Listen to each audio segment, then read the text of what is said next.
It is a real pleasure to be here and officially open the Oceania Tobacco Conference for 2015. It's so good to see so many countries represented here today in what is such an amazing cause.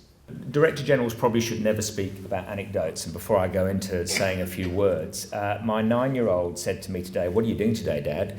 And I said, I'm going to open a conference, and I think I must have said on smoking, and I meant to say clearly on smoking cessation. And she said, "But you're not allowed to smoke." I said, "No, you're not allowed to smoke, that's quite right." And then, but she's quite quirky, she said to me, "Well, did you ever smoke, Dad?"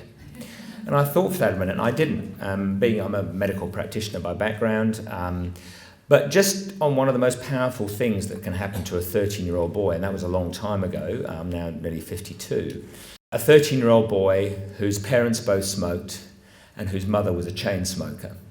And one day, my mother, who had, and some of you will know this, had cigarettes all over the house. Had it in different, those little ivory, or weren't ivory, but there were those fake ivory little baskets, lots of cigarettes. They were in every room. So you could pick up one, you go to the next one. And one day she watched a program. I've no idea what it was. I was about 13. And she got up from her chair and she walked around and she picked every cigarette up from every bowl. She took them to the bin and she destroyed them and she never smoked again. And that is one of the most powerful things that probably remains with me. It is not a wide-ranging media campaign, but we have to remember the local and we have to remember the national, and that certainly stopped me smoking. So look, WA is very proud to host this conference, which provides the opportunity once every 2 years to bring together health experts and researchers in the field of smoking and tobacco control in our region. Over the next 3 days, you'll hear from some of the world's leading experts in areas such as tobacco epidemiology, economics, behavioural science, public education, marketing, and smoking in Aboriginal people.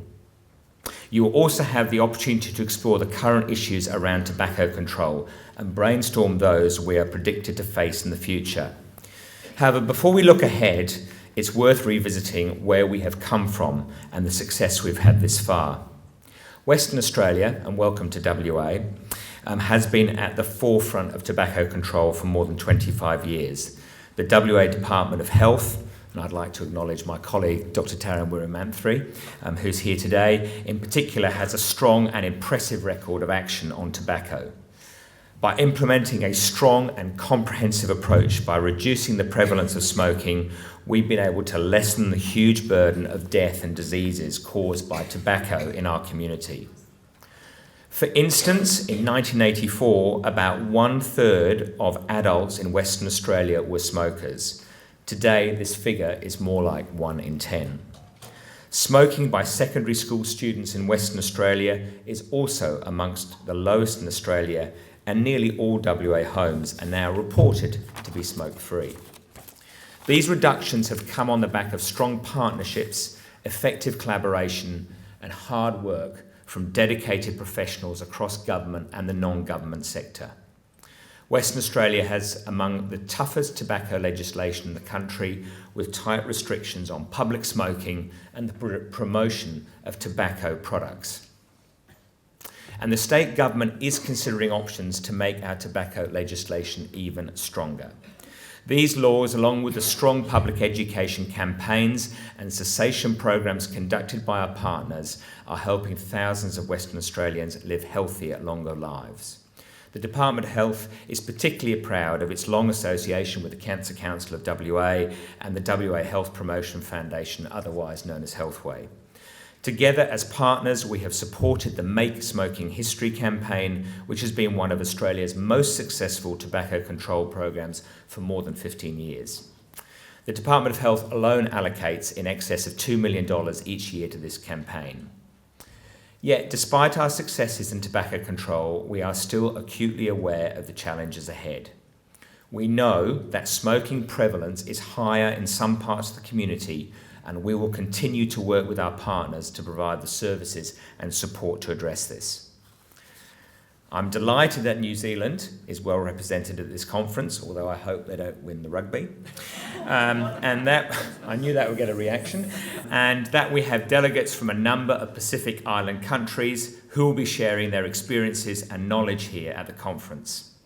Like Australia, New Zealand and Pacific Island countries and territories were early signatories of the Framework Convention on Tobacco Control. Since then, New Zealand has led the way with its vision of smoke-free country by 2025. It is very impressive to see that Pacific health ministers have followed suit and adopted the goal of tobacco-free Pacific by 2025, despite the continued pushback from the tobacco industry. Countries like Palau, Fiji, the Cook Islands, Papua New Guinea, Samoa and the Solomon Islands and Tonga have taken measures to push down prevalence of smoking by raising tobacco taxes.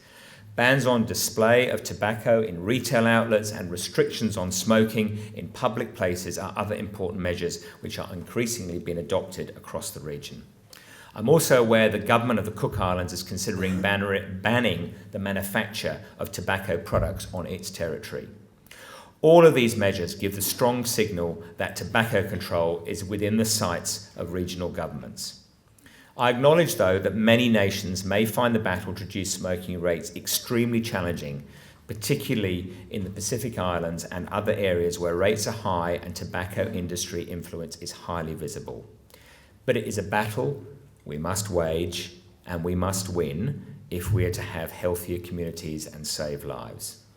In closing, I would like to extend my thanks to the conference's organising committee, and as always with these events, it takes an extraordinary amount of work to make it possible.